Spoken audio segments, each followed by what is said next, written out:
Gayatri PG college Sanchore के online class में आप सभी विद्यार्थियों का स्वागत है। नमस्कार। बीए तृतीय वर्ष राजनीति विज्ञान विषय के पेपर अंतर्राष्ट्रीय संबंध में आज हम अंतर्राष्ट्रीय राजनीति के अध्ययन के उपागमों का अध्ययन कर रहे हैं। पिछली कक्षा में हमने आदर्शवादी उपागम का अध्ययन किया। आज हम अध्ययन करेंगे यथार्थवादी उपागम।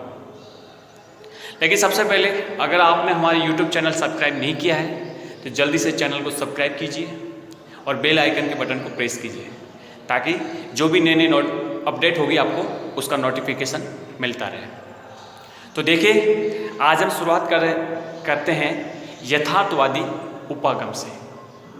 नाम से स्पष्ट है, यथार्थ, वास्तविक, रियलिस्टिक, यानी जो सत्य है, जो वास्तविक है, जो तथ्यात्मक है, जो दिख रहा है, उसी के आधार पर अध्ययन करना। देखो, कल हमने पिछली कक्षा में अध्ययन किया, उसमें देखा था कि अंतर्राष्ट्रीय राजनीति का एक जो विषय क्षेत्र है या इसका जो स्वरूप है बहुत ही विस्तृत है। अब इसका जो अलग अलग उपागमों के माध्यम से जो अध्ययन किया जाता था उसमें कई सारे उपागमों का समावेश है। अब यथार्थवादी जो उपागम है वो किसी प्रकार की नैतिकता में, किसी प्रकार के आदर्श में, किसी प्रकार के मूल्यों में बिल्कुल यकीन नहीं करता है। यूँ कह सकते हैं कि ये आदर्शवादी उपागम का बिल्कुल उलट है, बिल्कुल उसके विपरीत है। वो है यथार्थवादी उपागम। देखिए, इस यथार्थवादी उपागम का जो प्रतिपादन किया था वो सबसे पहले इसके प्रमुख तौर से समर्थक या प्रतिपादकों में किसी का नाम आता है तो वो है हैंस जे मॉर्गेंथो। आपके यूनिवर्सिटी एग्जाम में पूछा जा सकता है कि यथार्थवादी उपागम के सबसे बड़े समर्थक या प्रतिपादक कौन है, तो आप बता सकते हैं हैंस जे मॉर्गेंथो।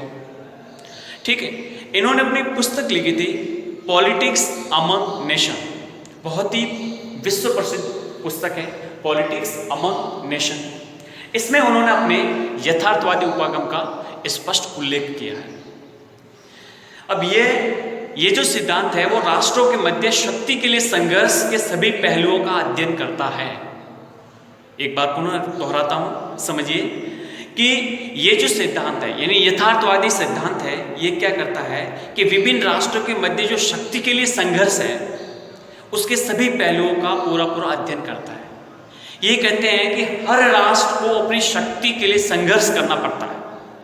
हर राष्ट्र अपने राष्ट्रीय हितों की पूर्ति करता है और राष्ट्रीय हितों की पूर्ति करने के लिए जिस भी प्रकार के उसके लिए साधन हैं वो बिल्कुल वैध हैं और ज़्यादा से ज़्यादा अपने राष्ट्रीय हितों की पूर्ति करते हुए अपने लक्ष्यों की प्राप्ति करें, अपनी शक्ति की वृद्धि करें। यह इस सिद्धांत में विश्वास करता है। ठीक है, और इन्होंने इस तरीके से दृष्टिकोण किया है, यानी अपने विचार प्रकट किए हैं कि जो गाजी एल्गोसेवी हैं वो तो यहाँ तक कहते हैं कि यथार्थवाद और मॉर्गेंथोवाद को बिल्कुल एक माने तो भी किसी प्रकार की अतिशयोक्ति नहीं होगी। मतलब यथार्थवाद और मॉर्गेंथो दोनों एक दूसरे के पूरक हैं, दोनों एक दूसरे के पर्यायवाची हैं। यानी कह सकते हैं कि हमारे अंतर्राष्ट्रीय राजनीति के अध्ययन में किसी ने स्पष्ट तौर से संघर्ष के रूप में, शक्ति के रूप में कोई उपागम है और उसका प्रतिपादन किया है तो हैंस मॉर्गेंथो ने किया है। ठीक है, अब इनका मानना है, मॉर्गेंथो कहते हैं कि जो अंतर्राष्ट्रीय राजनीति है वो राष्ट्रों के मध्य एक प्रकार का संघर्ष है। राष्ट्रों के मध्य क्या है? संघर्ष है। ये कहते हैं कि अंतर्राष्ट्रीय राजनीति अन्य सभी राजनीतियों की तरह शक्ति के लिए संघर्ष है। हर राष्ट्र अपनी शक्ति में वृद्धि करना चाहता है, हर राष्ट्र आगे बढ़ना चाहता है, हर राष्ट्र तरक्की करना चाहता है। कोई भी राष्ट्र अपने आप में कभी भी संतुष्ट नहीं होता है। वो हमेशा दिन प्रतिदिन ज़्यादा से ज़्यादा शक्ति अर्जित करना चाहता है। और अंतर्राष्ट्रीय राजनीति का अंतिम उद्देश्य क्या होता है? चाहे कुछ भी हो, उसका तात्कालिक उद्देश्य शक्ति प्राप्त करना होता है। मतलब आप देखिए, विश्व में जितनी भी अलग अलग अपन अंतर्राष्ट्रीय राजनीतिक उपागमों का अध्ययन करते हैं तो हर राष्ट्र ये यकीन करता है कि मैं ज़्यादा से ज़्यादा शक्ति अर्जित करूँ, और वो शक्ति किसी भी रूप में हो सकती है। शक्ति उसकी सैनिक शक्ति के रूप में हो सकती है, उसकी आर्थिक शक्ति के रूप में हो सकती है, उसकी सामरिक शक्ति के रूप में हो सकती है। शक्ति के कई रूप होते हैं, लेकिन वो ज़्यादा से ज़्यादा शक्ति को प्राप्त करना चाहता है। वो कहता है कि अंतर्राष्ट्रीय राजनीति में मैं एक खिलाड़ी की तरह हूँ, मुझे ज़्यादा से ज़्यादा शक्ति अर्जित करनी है। मैं हारना नहीं चाहता हूं, मैं पीछे नहीं हटना चाहता, और मुझे इस शक्ति की प्राप्ति करने के लिए जो भी साधन विद्य होंगे मैं करूंगा। यानी साधन की पवित्रता पर बल नहीं देता है, ये तो कहता है कि अगर आपके राष्ट्र हित पूरे हो रहे हैं तो आप करें। राष्ट्रीय हितों की पूर्ति करने के लिए जो भी कदम उठाना है अब उठाइए, ज्यादा से ज्यादा शक्ति अर्जित करने में ये यथार्थवादी उपागम प्रयत्न करता है। ये कहता है कि हर राष्ट्र का तात्कालिक उद्देश्य यही होता है कि अपनी शक्ति में दिन प्रतिदिन वृद्धि करता है। वो अपने आप को एक अपनी इमेज और अपनी ताकत के रूप में अंतर्राष्ट्रीय राजनीति में उपस्थित होना चाहता है। ठीक है, इसलिए वो किसी भी प्रकार के यूं कहें कि अगर युद्ध भी करना पड़े तो ये तैयार रहते हैं।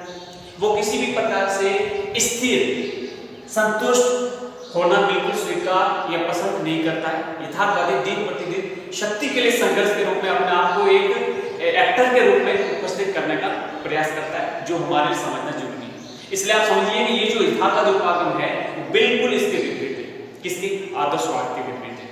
ठीक है, ये किसी प्रकार के नैतिकता मूल्यों में यकीन नहीं करता।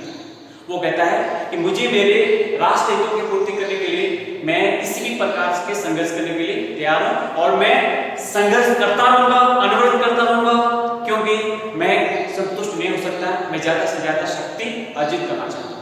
यह इसमें पूरा यकीन करता है, इस बात को स्पष्ट किया हमने। ठीक है, दूसरा ये बताता है कि प्रत्येक राष्ट्र अपने राष्ट्रीय हितों को शक्ति द्वारा प्राप्त करने के लिए प्रयत्न करते हैं। इससे राष्ट्रों के मध्य शक्ति के लिए संघर्ष का जन्म होता है, और यही अंतर्राष्ट्रीय राजनीति का केंद्रीय बिंदु है। अब देखो, जैसा एक राज्य शक्ति के लिए संघर्ष करता है, कोई एक राज्य शक्ति के लिए संघर्ष करता है, तो क्या पड़ोसी राज्य या दूसरा राज्य का चुपचाप बैठेगा? कभी नहीं बैठ सकते, वो भी करेंगे। तो जिस प्रकार से हम कर रहे हैं तो अगला भी करेगा। क्रिया प्रतिक्रिया अपने आप होगी, स्वाभाविक है कि एक राज्य शक्ति के लिए संघर्ष करता है तो दूसरा राज्य भी करेगा। तो जब हर एक राज्य इस प्रकार से अपने राष्ट्र हितों की पूर्ति करने के लिए वो जब शक्ति के लिए संघर्ष करेंगे, तो अंतर्राष्ट्रीय राजनीति में कह सकते हैं कि पूरी तरह से एक शक्ति का संघर्ष का दौर प्रारंभ होता है, शक्ति का संघर्ष जन्म होता है। ठीक है, तो मॉर्गेनथौ ने अपना जो यथार्थवादी उपागम है, यथार्थवादी सिद्धांत है, इसको उन्होंने अपने सिद्धांत में प्रमुख रूप से 6 सिद्धांतों का प्रतिपादन किया है, जिसको एक एक करके समझते हैं। उन्होंने स्पष्ट किया है कि ये किस प्रकार से क्यों किया है। देखो, सबसे पहले है मानव स्वभाव पर आधारित राजनीति, अर्थात दूसरे शब्दों में कहें तो मानवीय स्वभाव के वस्तुनिष्ठ कानूनों पर आधारित राजनीतिक सिद्धांत। देखो, मानव स्वभाव हमेशा परिवर्तनशील होता है, हमेशा एक सा नहीं रहता है। जैसा आज हम सोच रहे हैं, जरूरी नहीं है कि आने वाले पल में भी इसी प्रकार से सोचेंगे। तो ये कहते हैं कि मानव स्वभाव अनिवार्य रूप से गतिशील है, बदलाव है, विचारशील है, मनुष्य है, उसमें कभी भी विचारों में परिवर्तन आते रहते हैं। तो मॉर्गेनथौ कहते हैं कि राजनीति सामान्य समाज की तरह उस वस्तुनिष्ठ नियमों की तरह संचालित होती है जिसकी जड़ें मानव स्वभाव में है। अर्थात कह सकते हैं कि अंतर्राष्ट्रीय राजनीति जो भी उठक उठक होता है, ये सब मूल रूप से निर्भर व्यक्ति पर और व्यक्ति में भी क्या मानव स्वभाव पर है। इसलिए कहते हैं कि राजनीति कुछ ऐसे वस्तुनिष्ठ कानूनों के आधार पर चलती है, वस्तुनिष्ठ कानूनों के आधार पर चलती है जो मानव स्वभाव के अकॉर्डिंग होते हैं, और इनका ज्ञान प्राप्त करने के लिए हम राजनीति का अध्ययन करते हैं तथा इनका ज्ञान मानव संबंधों के इतिहास के अध्ययन से प्राप्त किया जा सकता है। अब ये भी इसमें भी वो ज़्यादा मानव स्वभाव कैसा रहा है, पहले कैसा था, वर्तमान कैसा है और आगे किस प्रकार का हो सकता है, इन सभी का अध्ययन करने के लिए हमें इतिहास का अध्ययन करना भी जरूरी होता है। और ऐसा करने से हम तथ्यों और तर्क पर आधारित राजनीतिक सिद्धांत की रचना कर सकते हैं। यानी हमें कुछ तथ्य और तर्क की जो प्राप्ति होती है, उसी के आधार पर हम किसी प्रकार के राजनीतिक सिद्धांत की अपन एक प्रतिपादन या रचना उसका निर्माण कर सकते हैं। तो इन्होंने बताया कि अंतर्राष्ट्रीय राजनीति में मानव स्वभाव एक महत्वपूर्ण कड़ी है। मानव स्वभाव को समझे बिना किसी भी प्रकार से हम उसमें कदम नहीं उठा सकते। अगली जो बात बताई है, राष्ट्रीय शक्ति के रूप में परिभाषित राष्ट्रहित, यानी शक्ति के रूप में क्या है, राष्ट्रहित। हर राष्ट्र ये चाहता है कि मैं मेरे राष्ट्र हितों की पूर्ति करूं। कोई भी अपने राष्ट्र हितों की मतलब अवहेलना नहीं कर सकता।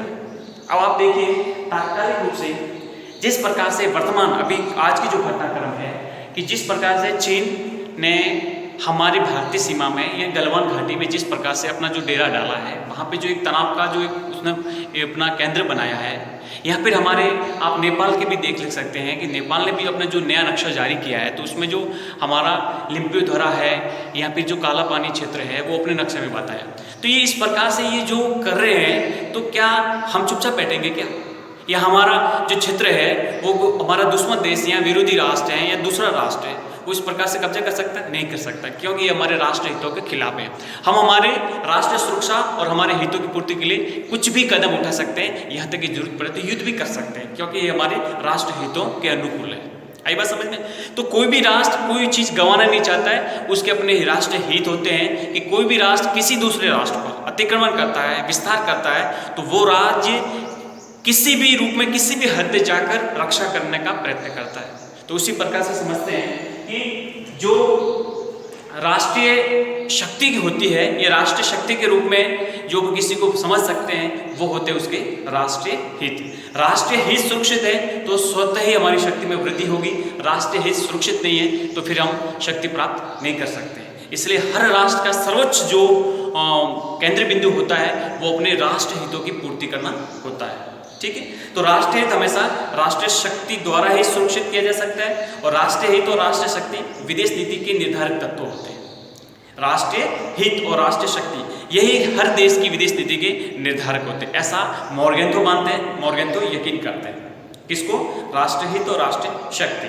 ठीक है, दूसरा, इन्हीं के आधार पर जो विदेश नीति का निर्माण होता है वो तार्किक विदेश नीति होती है। तार्किक, यहाँ पर मूल्यों को नहीं माना जाता है कि चलो आप हमारे से क्षेत्रफल में बड़े हो, जनसंख्या में बड़े हो, आर्थिक दृष्टि से बड़े हो, सैनिक दृष्टि से बड़े हो, यहाँ पर बड़े भैया वाली राजनीति नहीं चलती है। यहाँ पे स्पष्ट है राष्ट्रीय हितों की पूर्ति हो रही हो, राष्ट्रीय शक्ति में वृद्धि हो रही हो, और बिल्कुल तर्क वितर्क के साथ विदेश नीति का निर्माण होता हो, इस बात में ये यकीन करता है यथार्थवादी उपागम।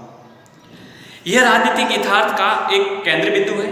मॉर्गेंथो कहते हैं कि यह विद्यार्थियों पर बौद्धिक अनुशासन लागू करता है, राजनीति की विषय वस्तु में एक तार्किक कम पैदा करता है, और इस तरह राजनीति के सिद्धांत को समझने को संभव बनाता है। क्या? राष्ट्रीय शक्ति और राष्ट्रीय हित।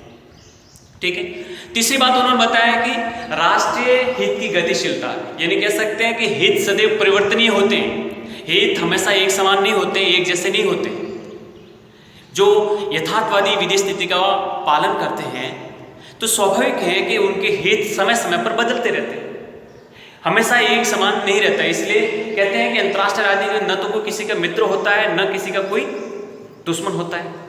हित ही स्थायी होते हैं, हित ही दुश्मन बनाता है और हित ही मित्र बनाता है। इसलिए आप समझ सकते हो कि किसी भी राष्ट्र के जो अपने राष्ट्रीय हित होते हैं वो हमेशा परिवर्तनशील होते हैं, बदलते रहते हैं, गतिशील होते हैं। हमेशा एक बात पर कहना कि नहीं हम तो इसी बात पर अड़े गए और हमेशा हमेशा के लिए नहीं, ये कहना एक गलत होगा, दुर्भाग्यपूर्ण होगा। तो इस बात से स्पष्ट हुआ कि अंतर्राष्ट्रीय राजनीति में जो यथार्थवाद का जो मॉर्गेंथो ने तीसरा जो अपना सिद्धांत दिया वो कहते हैं कि हित सदैव परिवर्तनीय होते हैं, गतिशील होते हैं। ठीक है, दूसरे उन्होंने चौथी बात ये बताई है कि बुद्धिमत्ता न कि नैतिकता एक मार्गदर्शक है, मतलब अमूर्त शुद्ध नैतिक नियम राजनीति पर लागू नहीं किए जा सकते। अंतर्राष्ट्रीय राजनीति में जो भी निर्णय लिए जाएंगे वो बुद्धि से, तर्क के द्वारा लिए जाएंगे, न कि नैतिकता के आधार पर। नैतिकता बिल्कुल खंडन करते हैं, नैतिकता को स्वीकार ही नहीं करते। बोले किस आधार पर नैतिकता करें? नैतिकता हमें गंवाना पड़ता है, हम दुनिया का ठेका नहीं ले सकते। हम तो हमारे राष्ट्र हितों की पूर्ति करने के लिए, हमारे राष्ट्र शक्ति में वृद्धि करने के लिए कुछ भी कर सकते हैं। इसलिए हम नैतिकता, मूल्यों, आदर्शों को यकीन नहीं करते, उनको हम आदर्श नहीं बनाएंगे। हम तो हमारी बुद्धि, विवेक शक्ति का प्रयोग करते हुए हमारे राष्ट्र हित और राष्ट्र शक्ति में कैसे वृद्धि की जाए इस बात में यकीन करते हुए आगे बढ़ेंगे। ये बात उन्होंने स्पष्ट की है। पांचवा जो उन्होंने बताया है कि कोई भी विदेश नीति अंतर्राष्ट्रीय नैतिकता को प्रकट नहीं करती है, अर्थात कह सकते हैं कि एक राष्ट्र की नैतिक आकांक्षा और सार्वभौमिक नैतिक मूल्यों में अंतर होता है। राष्ट्र की अपनी जो आकांक्षा होती है वो सार्वभौमिक नैतिक मूल्यों से नहीं जोड़ सकते, अर्थात राष्ट्र सदैव राष्ट्रीय हितों को सुरक्षित करें, न कि नैतिक सिद्धांतों को। अर्थात अपने जो राष्ट्र के राष्ट्रीय हित हैं, अपने राष्ट्रीय हित हैं, उन राष्ट्रीय हितों को वैश्विक अंतर्राष्ट्रीय नैतिकता के साथ नहीं जोड़ सकते। ऐसा हैंस मॉर्गेंथो कहते थे अपने यथार्थवादी उपागम में। इसलिए अंतर्राष्ट्रीय नैतिक मूल्य क्या है, उसको मैं मेरी विदेश नीति में अनुसरण करूं न करूं, ये मेरे पे निर्भर करता है। अर्थात मैं उसको मानूं तो क्यों मानूं, ये इन्होंने स्पष्ट किया है। अगली जो छठा सिद्धांत बताया है अंतर्राष्ट्रीय राजनीति की स्वायत्तता। अंतर्राष्ट्रीय राजनीति की स्वायत्तता मतलब बिल्कुल ऑटोनोमस है, आप किसी के नियंत्रण में नहीं हो।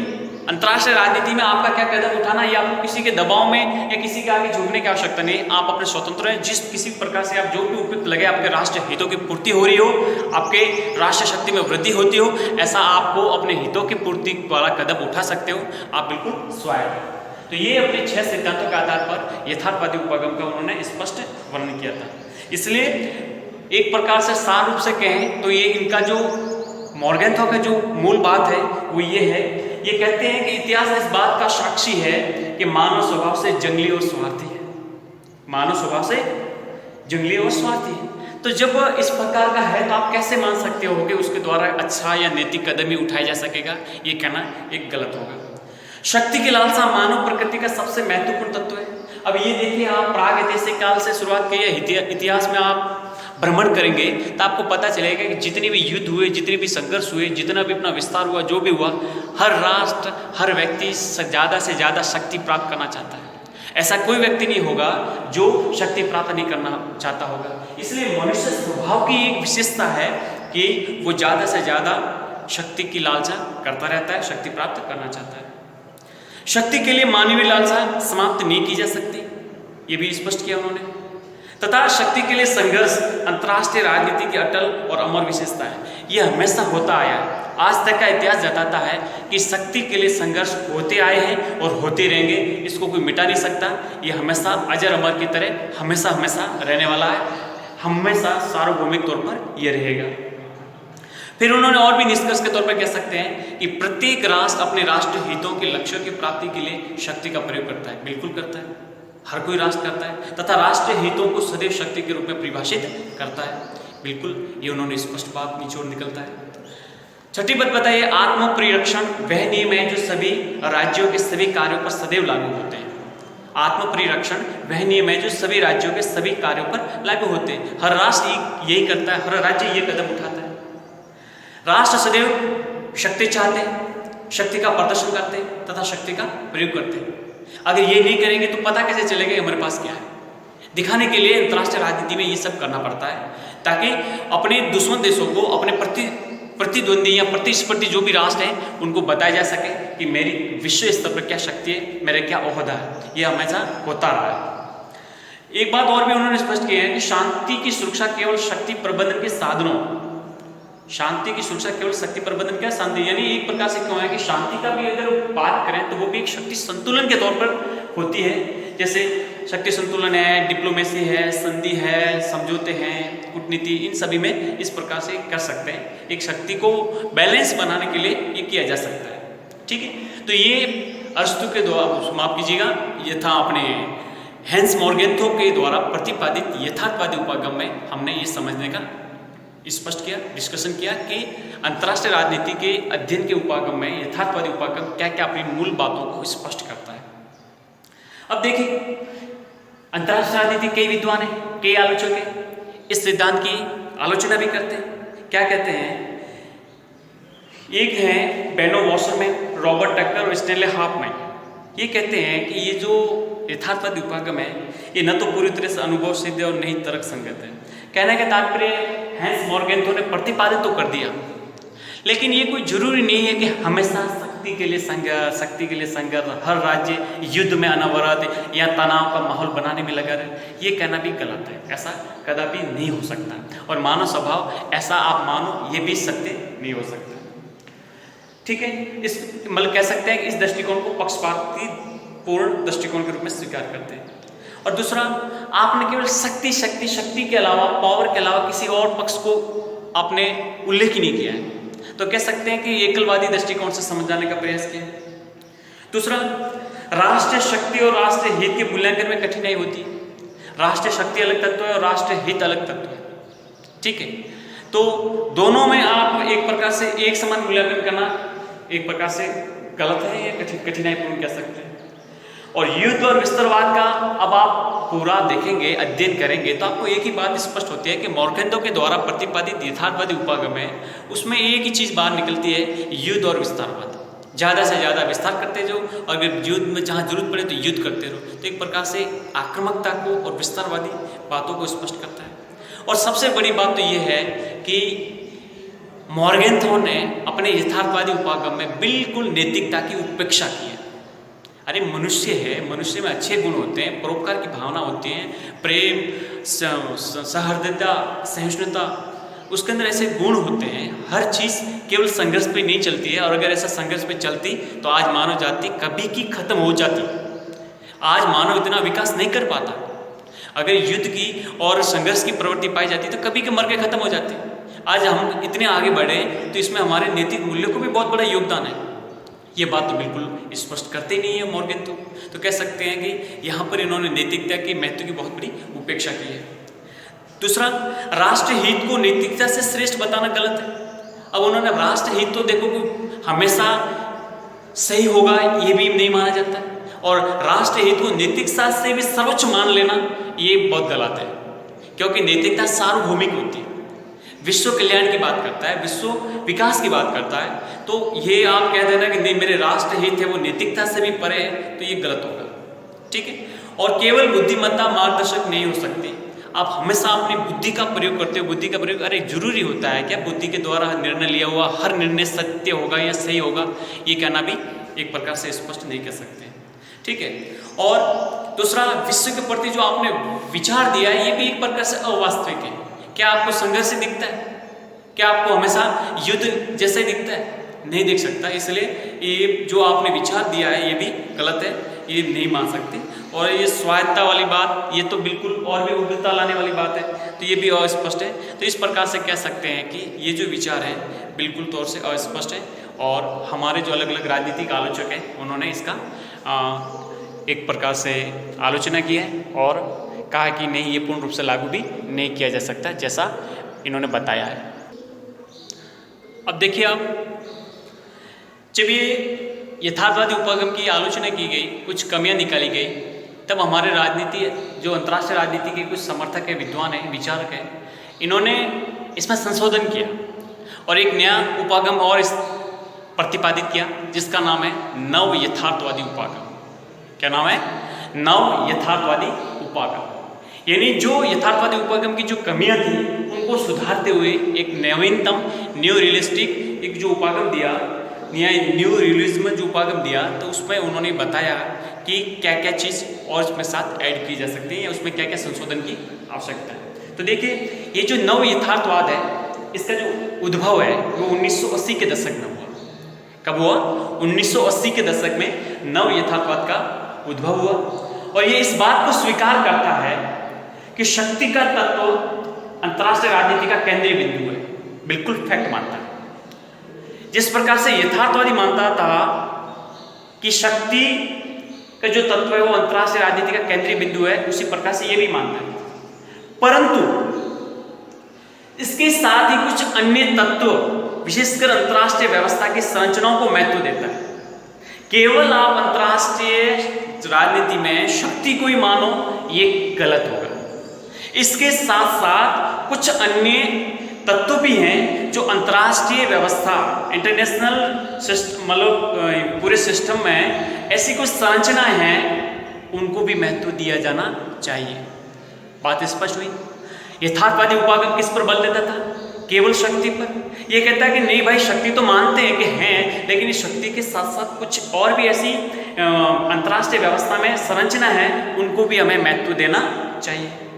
नव यथार्थवाद ये स्वीकार करता है कि केवल राष्ट्रीय शक्ति और राष्ट्रीय हित ही है, यह नहीं, बल्कि यहाँ अपितु अंतर्राष्ट्रीय व्यवस्था की संरचना भी राज्यों के व्यवहार, उनकी विदेश नीति और उनके उद्देश्यों को निर्धारित करती हैं। अब अंतर्राष्ट्रीय व्यवस्था के संरचना में आप विभिन्न प्रकार के आप देख सकते हो, संगठन है, रीजनल कोऑपरेशन है, इंटरनेशनल ऑर्गेनाइजेशन है, कुछ ट्रीटी हैं, कुछ समझौते हैं, कुछ इंटरनेशनल लॉज हैं, या और भी कुछ ऐसे हैं जो जिससे हर राष्ट्र की विदेश नीति का नीतियों का निर्माण में और उनकी भूमिका में बहुत बड़ी एक फैक्टर के रूप में वो अपनी भूमिका अदा करते हैं। ठीक है। तो अब इस नव यथार्थवाद में केवल शक्ति को ही के साथ साथ और भी अन्य अंतर्राष्ट्रीय व्यवस्था के जो संरचना है उनको भी इसके साथ ऐड किया गया। ये बड़ा इसमें और भी नवीनतम जोड़ा गया। अब इस नव यथार्थवादी उपागम की जो सबसे ज़्यादा जो समर्थक या उसके प्रतिपादक के रूप में जाने जाते हैं वो है केनेथ वॉल्ट्ज। अब आपके एग्जाम में प्रश्न पूछा जा सकता है कि नव यथार्थवादी उपागम के प्रमुख समर्थक या प्रतिपादक कौन है, तो आप बता सकते हैं केनेथ वॉल्ट्ज। केनेथ वॉल्ट्ज ने अपनी पुस्तक जिसका नाम है थ्योरी ऑफ इंटरनेशनल पॉलिटिक्स जो 1979 में लिखी थी उसमें उन्होंने बताया था। ठीक है, तो नव यथार्थवाद को आधुनिक यथार्थवाद अथवा संरचनात्मक यथार्थवाद भी कह सकते हैं। इसमें किसी प्रकार का कोई भी कंफ्यूजन नहीं पूछा जाना चाहिए। अब आपके एग्जाम में ये प्रश्न भी पूछा जा सकता है कि संरचनात्मक यथार्थवाद का प्रतिपादन किसने किया, तो भी आपको बताना है केनेथ वॉल्ट्ज। या फिर ये भी पूछा जा सकता है आधुनिक यथार्थवाद का प्रतिपादक किसने किया, तो भी आपको बताना है केनेथ वॉल्ट्ज। तो इसको दो अलग अलग नामों से भी पुकारा जाता है, आपको किसी प्रकार का कंफ्यूजन नहीं रखना है और ये समझना है। तो ये आज हमने देखा हमारे अंतर्राष्ट्रीय राजनीति के अध्ययन के उपागम में यथार्थवादी और नव यथार्थवादी उपागम।